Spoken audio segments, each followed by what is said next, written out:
Good afternoon, everybody. Just sitting down, getting ready to do the loosening up activity for Module 2. My name is Rick Fox, and I am here with my son, Tyler Fox. I've been in the Air Force for 17 years, and I am currently the Air Combat Command Aerospace Vehicle Distribution Officer. What about you? I'm a senior in high school, and I work at Dunkin' Donuts in Boston, and I'm visiting my dad here in Virginia this month, and I go back up to Massachusetts in August. I chose to do this with my son. He is the oldest of 6 children that we currently have in the house, and we just love doing all activities together.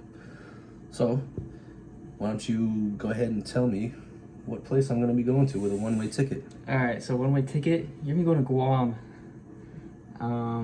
Interesting. Far away, very far away. Interesting you say that, because I actually have an assignment to Guam.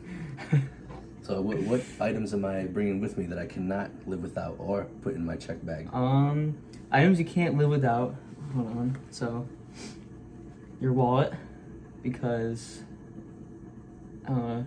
Obvious what? need my identification. Who And I then am. your license, your money, all that. What else? And then your phone, because you have communication and stuff. So those are well, 2 items you can't live without. 2 solid options, and I appreciate both of them because I can't get on the plane without either or. Yep. So So again, my name is Rick Fox. I have a one-way ticket to Guam. Unfortunately, my son chose my wallet and my phone. I'm actually going out there not only as the Air Force, but I'm going to be an undercover scuba diver and going to be starting a new business looking for treasure underwater. You didn't know that, did you? no, I did not. Yeah. I wish I was there. These items obviously are very important to me and will stay on my person majority of the time with my identification. My name is Rick Fox, not to be confused with a professional basketball player. I actually going to remain in the Air Force for the next handful of years and finish out my career in Guam. Thank you for choosing those two objects. You're welcome.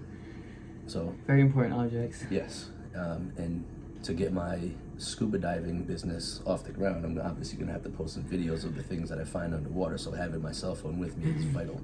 Yeah. And I will use an object in my wallet called a debit card to purchase waterproof gear for my cell phone. And goggles and all that. And I Scuba will diving also, stuff. I don't know. and I'm also going to need that phone because the flight to Guam is not short. So I will Nope. download many apps and games and watch some Netflix along the way. All right, now we're going to roll into part 2 of the activity, where apparently I am famous and I am on his TV show. You are. So, all right. First question I have is, what subject are you most intelligent in? That is a very good question. I could take it 2 ways. For my job, I am very good at moving jets around the Air Force and put them in positions for us to succeed. The other area of expertise is anything Boston sports related. So if you need to know something, you just let me know. All right. Second question I have for our show today. How did you get to where you are today? I got to where we are today I'm from Massachusetts, and I joined the Air Force in March of 2006 because I found out that you were actually on the way, and you were born in April of 2006. So What is the odds? was very slim.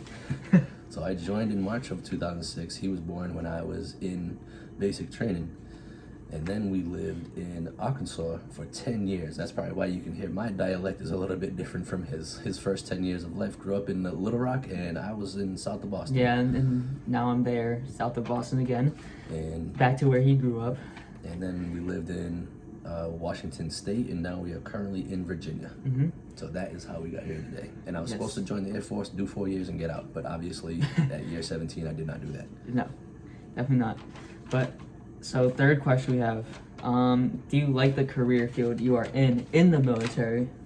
I definitely love the career field that I am in right now. When I first joined, I was a very active individual. So right now I have a desk job with a lot of strategic, predictive analysis, trying to find out how and when weapon systems are going to fail. At first I didn't like it because it was a lot of number crunching and not a whole lot of activity, just a lot of math. Mhm. But now that I'm a little bit older, I really do enjoy what I do because I can see the full scope of what I am doing. At first, it was very difficult to see that, but I love my career field. Yeah, right led now. the way. Yes. All right. So, fourth question: what is the best part about being in your career field? The best part about being in my career field Yes. is it was 98 degrees today in Virginia, and my office was at 68 degrees. I wouldn't say that was the best thing, but it's definitely a highlight. But once you work on a project for so long and you get to see the fruits of your labor and the outcome, and you accomplish that mission, it's very fulfilling. So that's probably the best part about my job, and I get to travel a lot of different places for free. That's true. Cool opportunities like Guam, literally a tropical island in the Pacific. Right. All right. So last question: do you regret choosing this career path, having wished you chose a different one? Very good question for somebody in the military. Again, at first, it wasn't my first choice. I didn't join the Air Force until I was 21.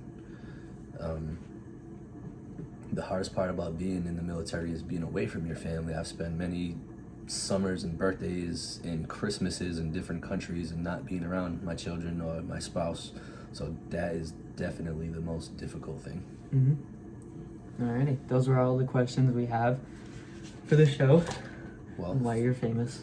I'm obviously famous because I have a desk job in the Air Force and I like Boston sports, and my name is Rick Fox, but not the 6'9" one.